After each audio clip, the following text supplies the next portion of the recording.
I saw a post on Facebook listing tools and materials for getting started in bookbinding, specifically for fan fiction, and it listed faux headbands as optional and maybe harder to get.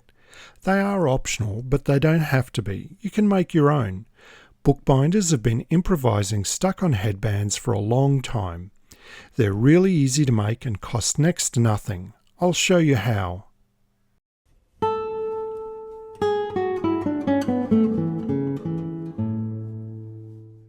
You might not know how large and complex a topic headbands is. Whole books have been written about the subject. In this video, I'm going to focus on glued-on pre-made headbands, mostly used in modern commercial machine-made books and for faster hand bookbinding, including fan fiction and recovering paperbacks in squareback cases. A side note on terminology. Headbands are usually applied at both the head, the top, and the tail, the bottom, of the spine of a book. The one at the tail is still called a headband, not a tailband. They can also be called end bands, which gets past screwing with your mind by having a headband at the tail. Some people will claim for many different reasons that there's a difference between headbands and end bands. These people should be avoided at parties. I'm normally one of these people, except on this subject. Headband and end band are synonymous. You can put your favourite differentiation in the comments below, but I don't buy into any of them, and I've heard them all. I might swap between the two terms, but I mean the same thing. My brain doesn't like headbands at the tail, so I usually say end bands. And yet another side note, stuck-on end bands are purely decorative. They provide negligible structural support. They don't stop dust going down the spine, which is one of the more bizarre bookbinding things I've seen on the interweb. They are especially good at hiding a poor backing job on rounded and backed books. End bands originally, and we're talking a really long time ago, over 500 years, were an important structural element of a book.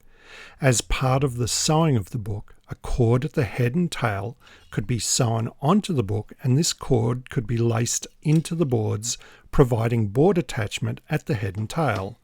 The cord that the sewing encircled at the head and tail is called the core of the end band. A secondary sewing could also go over the primary end band sewing, which could also go through the spine covering material. For tight back books where the spine covering material is glued to the spine of the text, this secondary sewing helped stop the covering material becoming detached. Over hundreds of years, end bands went from being a structural element to a decorative one that looks vaguely like the originals.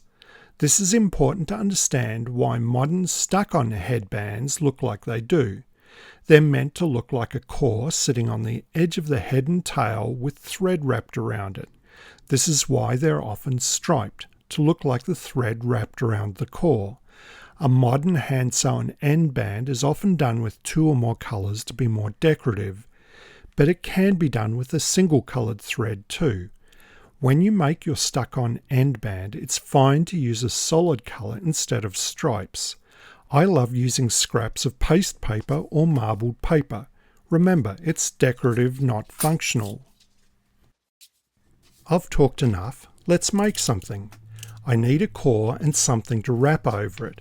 I'm going to use some kitchen twine about 1 millimeter thick and a small offcut of bookcloth. I'll cut the bookcloth 25 millimeters or 1 inch wide and 3 inches or 80 millimeters long. The length needs to be a bit more than twice the width of the spine of your book to give 2 end bands. 80 millimeters is going to be long enough for most books. Then I glue the back of the bookcloth and wrap it over the twine. Simple.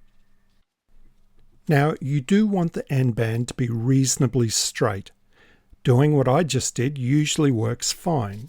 But to make it easier to get the core positioned straight and to make sure it dries straight, you can stretch the core over a piece of stiff binder's board. I'll use an offcut of 2.4 millimeters board, any stiff board will do, and make 2 small cuts in each end and stretch the twine between the cuts. I glue out the book cloth and wrap it over the core just like before and let it dry in place. Another thing to keep in mind is that it's best to make it a skinny P shape. When you apply it to the book, you want the covered core to sit on the end of the book block. When you glue it, you want to avoid getting glue on the actual head or tail of the book, but you do want it attached well right to the ends of the spine. I usually put a bit of PVA on both the end band and the spine when applying them. When cutting the end band to the width of the spine, it's a good idea to cut the ends at a very slight taper. The core should go shoulder to shoulder, but not having the sides of the end band running down the edges of the shoulder, but slightly in, is less likely to show through the spine covering material. You can use all sorts of materials to cover the core. It does need to be flexible and be able to survive being flexed repeatedly.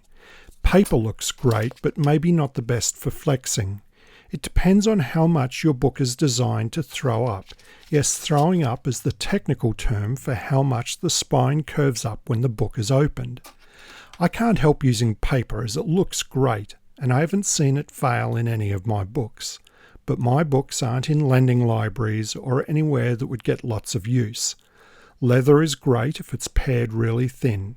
Whatever material you use, it has to be thin as well as flexible. You can use all sorts of things for the core. Again, it has to be flexible and appropriately sized. I generally use some sort of thin twine, 1mm or less. But if you want it to have some sort of shape, such as square, rectangular, or even triangular cross-section, you can cut strips of leather or card. If you're at all serious about your bookbinding, you should be supporting the specialized bookbinding suppliers around the world.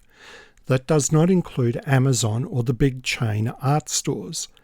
Buying bookbinding supplies from Etsy or eBay is also sketchy, and you're just paying an unnecessary markup on materials the seller bought at a retail cost that you have access to also. I've listed suppliers around the world in the comments section. The Rolls-Royce of machine-made stick-on headbands is made and sold by Hewit Sons, who are in Scotland.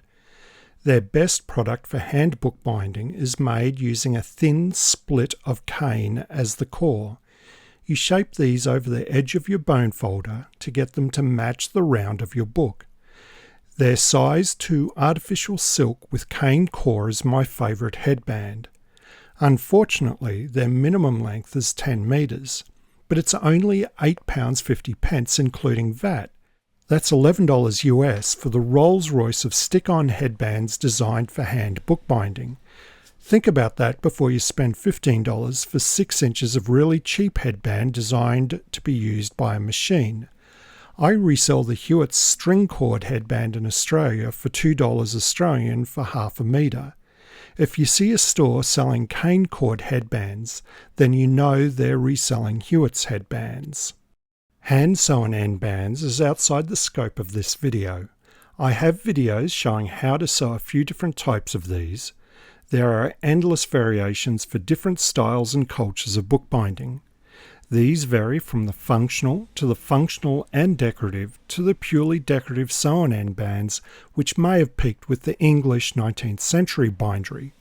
Sewn end bands aren't appropriate for fan fiction or converted paperbacks. The single sheet binding means the tie downs are likely to pull up, and they just don't look right. Luckily, there's plenty of alternatives that are fast and easy. Now you have no excuse to not put a headband on your book. Of course, you don't have to have headbands. Without may look best for your book. Either way, go have some fun bookbinding. Until next time, cheerio.